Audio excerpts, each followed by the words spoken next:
Good morning students.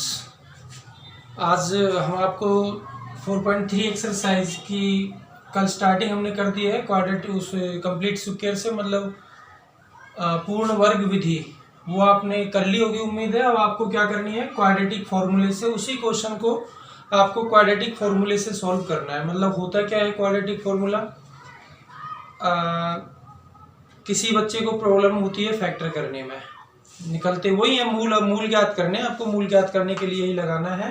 Factor करने में दिक्कत होती है वो इसको आसानी से कर सकता है, मतलब ये बिल्कुल रिटर्न फॉर्मूला है, या फिर जिस क्वेश्चन के फैक्टर नहीं होते मोस्टली उसके लिए ये बनाया गया है। तो क्वाड्रेटिक फॉर्मूला होता क्या है, -b plus minus under root b square minus 4ac upon 2a।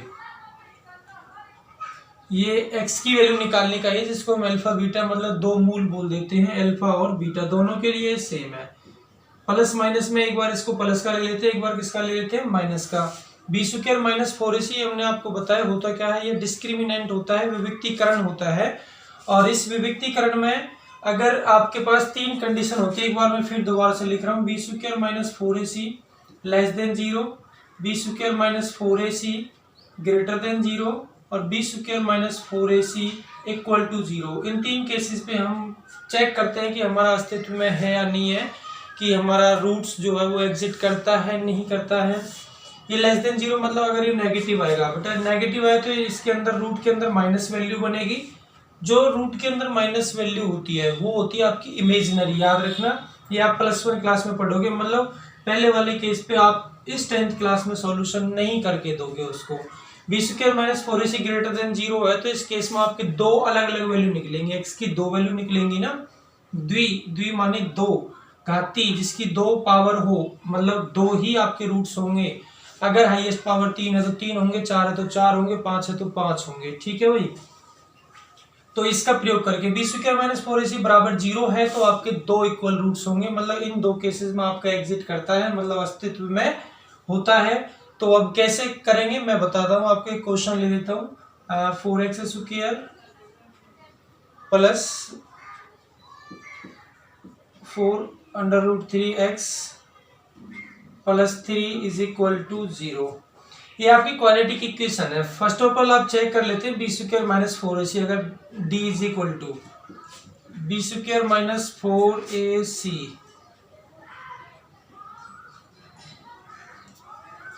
B की वैल्यू कितनी है आपके पास, 4√3, ए कितना है आपके पास 4 और सी कितना है आपके पास भाई 3। ये तीनों वैल्यूज उठा के आपको यहाँ रखनी है, तीनों वैल्यू उठा के रखोगे तो बी की वैल्यू कितनी है 4√3, मतलब इसके स्थान पे रखोगे 4√3 का होल स्क्वायर माइनस 4a की वैल्यू 4 और सी की वैल्यू 3। चेक करेंगे, 4 का स्क्वायर 16 होता है, इनटू में √3 का अगर स्क्वायर करते हो स्क्वायर से रूट कट जाता है, मतलब कितना बचा 3, माइनस ये भी आपका 16 इंटू 3 48 होगा, ये भी 48 में से 48 का बचा आपका 0, मतलब ये वाली कंडीशन आपकी फॉलो होती है, बराबर 0 एग्जिट करता है। तो आप ये वाला फॉर्मूला अप्लाई कर दोगे, लगाओगे -b प्लस माइनस, ये तो लिखा हुआ है ना ऊपर फॉर्मूला, आपको सिर्फ सॉल्यूशन देना है। b की वैल्यू कितनी है भाई 4√3, मैं यहाँ लिख रहा हूँ माइनस का 4√3 plus minus root B square minus 4ac मैंने निकाल लिया, कितना है 0 बटे में 2a, 2 इंटू ए की वैल्यू कितनी है 4, माइनस का 4√3 अपॉन 8, इसकी तो कोई वैल्यू नहीं है 0, 4 से कितने टाइम 2 टाइम्स, तो आपके पास आंसर आया -√3 अपॉन 2 इक्वल रूट्स। इस केस में होता क्या है 2 इक्वल रूट्स, दो रूट्स इक्वल होते हैं, ठीक है भाई। तो दूसरी भी वैल्यू लिखोगे आप -√3 अपॉन 2। कंफर्म आपको समझ आ गया होगा। दोबारा से d निकाल के हमने 0 आया, हमने इसमें b की वैल्यू लगाई, b की वैल्यू कितनी है 4√3, यहाँ रख रखी है, माइनस का निशान है, प्लस माइनस ये आपका 0 था, 2a मतलब 8 हो गया, 4 से 4 माइनस का √3 अपॉन 2 टाइम्स लिखना है, बिकॉज 2 इक्वल रूट से दो आंसर्स आपके पास आने हैं। तो इसका नेक्स्ट क्वेश्चन देखते हैं भाई क्या है। नेक्स्ट क्वेश्चन है 1/x+4 - 1/x-7 is equal to 11/30। इसमें आपको x की वैल्यू निकालनी है। x की वैल्यू निकालने के लिए क्या करना है, इसका एलसीएम लेना है आपको। x+4 और x-7 ये आपका एलसीएम हो गया। x+4 से ये कट गया, बच्चा कितना x-7 माइनस x-7 से ये कट गया, बच्चा कितना x+4 भाई ब्रैकेट में लगाना है क्योंकि माइनस का निशान है, इज इक्वल टू 11/30। अच्छा आगे चलते हैं, x-7 अंदर खोलूंगा, माइनस का निशान हो गया, माइनस का कितना हो गया 4/x+4 और x-7 x से x कट गया, इज इक्वल टू 11/30। ये 7 और 4 कितना हो गया माइनस का 11/x+4 x-7 is equal to 11/30। भाई 11 से 11 कट जाएगा, ऊपर से ऊपर यहाँ -1 बच रहा है। बाई यूजिंग क्रॉस मल्टीप्लीकेशन पीछे लिखोगे, निशान नहीं लगाना है आपको। वज्र गुना का प्रयोग करने पर 30 की गुना इसमें होगी -30 और इन दोनों की गुना यहाँ 1 होगी, मतलब ये आपका हो जाएगा x+4 और इंटू में x-7 is equal to minus का हो गया भाई 30। इसकी गुना करी x² माइनस का 7x, 4 की मल्टीप्लाई इन दोनों में करी प्लस का 4x माइनस का 28 माइनस का 30 इधर लेके आऊँ, किसका हो गया प्लस का, बराबर क्या बचा 0। x² माइनस का कितना हो गया 3x प्लस में कितना बच गया 2 बराबर में 0। इसके फैक्टर कर दो, नहीं होता है तो द्विघाती सूत्र का प्रयोग कर दो। अगर द्विघाती सूत्र लिखा है क्वेश्चन में तो आपको वही लगाना है, वरना आपको ऐसे ही करना है जैसे भी आप फैक्टर से करोगे, कैसे जैसे करना है फैक्टर। तो 2 बन रहा है तो x² माइनस का 2x माइनस का x प्लस का 2 बराबर में 0। x कॉमन ले लिया हमने तो x माइनस क्या हो गया 2, -1 कॉमन लिया तो x माइनस क्या हो गया 2 बराबर में क्या है 0। वो x माइनस में 2 और x माइनस में 1 बराबर में हो गया 0। x बराबर 1 और 2, ये इसका आंसर है बेटा। अब एक तीसरा क्वेश्चन है, चौथा क्वेश्चन। ये कह रहा है कि 3 वर्ष पूर्व, क्वेश्चन को पढ़ना है आपको, मैथ लेना है। 3 वर्ष पूर्व रहमान की आयु का व्युत्क्रम, व्युत्क्रम का मतलब होता है उल्टा, मतलब रेसिप्रोकल लिखा होगा इंग्लिश मीडियम वालों के लिए।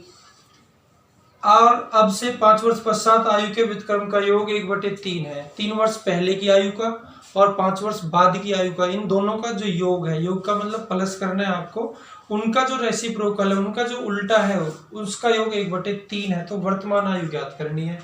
तो जो पूछेगा वो आप क्या कर लेते हो, मान लेते हो। क्वेश्चन नंबर 3 है बेटा, माना रहमान की वर्तमान आयु, रहमान की वर्तमान आयु क्या मान ली भाई x वर्ष। Let present age of Rahman, Rahman's present age. अच्छा अब लिखूं मैं 3 वर्ष पूर्व रहमान की आयु, आयु 3 वर्ष पहले की बात कर रहा है। आज की अगर आपकी 10 है तो 3 वर्ष पहले कितनी हो जाएगी 7 हो जाएगी ना, मतलब आपने सब्ट्रैक्ट किया है तो बिल्कुल x माइनस कितना हो जाएगा 3 वर्ष। 5 वर्ष बाद की बात कर रहा है, ऐसी है ना भाई, 5 वर्ष बाद। यस, रहमान की आयु आज x है तो 5 वर्ष पश्चात जोड़नी चाहिए ना, 5 तो जोड़ दी हमने, 5 वर्ष पश्चात 5 ईयर लेटर। तो प्रश्नानुसार अकॉर्डिंग टू क्वेश्चन, प्रश्नानुसार आप जब जाते हो तो क्या करना है, उसने कहा कि इनका व्युत्क्रम, इसका व्युत्क्रम इसका व्युत्क्रम का मतलब उल्टा, उल्टा कर दिया। इसका योग, योग का मतलब योग का निशान लगा दिया, और इसका उल्टा x+5 ये भी उल्टा कर दिया। और योग है कुल कितना 1/3, कितना है भाई 1/3। बिल्कुल एज इट इज जो हमने पिछला क्वेश्चन किया, अभी मैंने जो सॉल्व करवाया था उसकी तरह आपको ये बिल्कुल सॉल्व करना है। आप एलसीएम ले लोगे, ये यहाँ जाएगा और ये यहाँ जाएगा, नीचे दोनों की गुना यहाँ और 3 की गुना इन दोनों में, और आप इक्वेशन बना के सॉल्व कर दोगे। उम्मीद है, नहीं होता है तो आप मुझसे डिस्कस कर लोगे, मैं फोन नंबर अब सबके पास है। एक क्वेश्चन और कर लेते हैं इसी में। क्लास टेस्ट में सैफ अली के गणित और अंग्रेजी में प्राप्त किए गए अंकों का योग 30 है। गणित और अंग्रेजी में कुल अंक उसने 30 प्राप्त किए हैं। उसको गणित में 2 अंक अधिक और अंग्रेजी में 3 अंक कम मिले होते। अंग्रेजी में गणित में तो 2 अधिक मिलेगा, अंग्रेजी में 3 कम। उनके अंकों का गुणनफल 210 होता, मल्टीप्लाई जो दोनों के नंबर की होती वो 210 होती।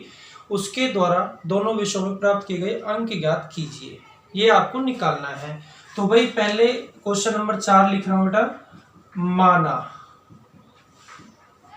किसमें, गणित में प्राप्त अंक, शेफाली द्वारा गणित में प्राप्त अंक।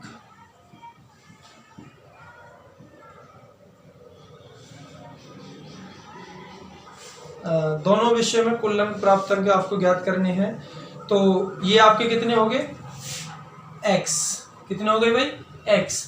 कुल अंक कितने हैं, 30, कुल 30 अंक प्राप्त किए। तो इंग्लिश में, अंग्रेजी में प्राप्त अंक उसके कितने हो जाएंगे, कुल 30 है। तो एक क्वेश्चन पहले भी आया, 2 संख्याओं का योग 27 है, एक संख्या हमने x मान के दूसरी 27 माइनस x, बिल्कुल लिख दो, एक x मान के 30, दूसरा कितना होगा 30 माइनस x।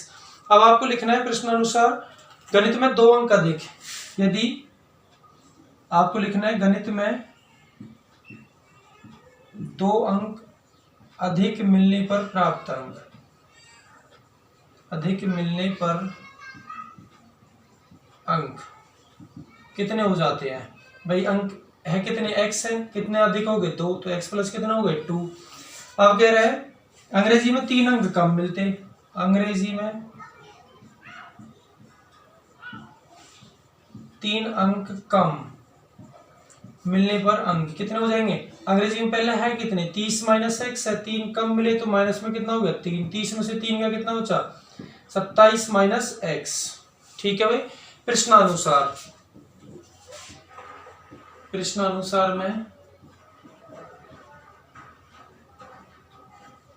प्रश्नानुसार में उसने कहा कि इन दोनों का जो गुणनफल है, अब x प्लस 2 और इंटू 27 माइनस एक्स, इन दोनों का गुणनफल इज इक्वल टू 210 है बेटा, कितना है 210।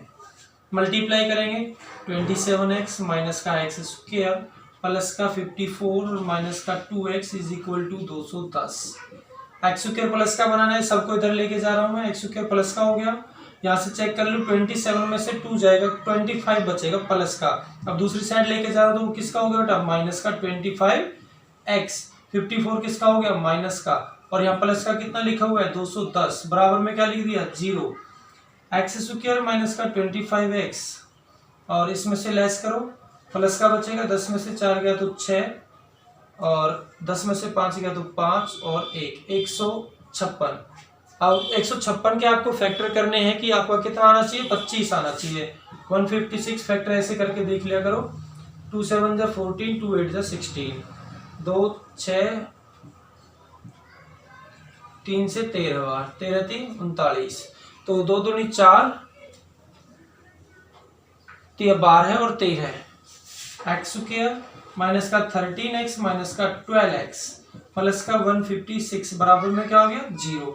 मैंने x कॉमन लिया, यहाँ हुआ x माइनस 13 है, मैंने माइनस का 12 कॉमन लिया, यहाँ हुआ x माइनस 13 है, बराबर में बचा इसका 0, x माइनस 13 है और x माइनस 12 है बराबर 0, x इज इक्वल टू 13 है और 12 है।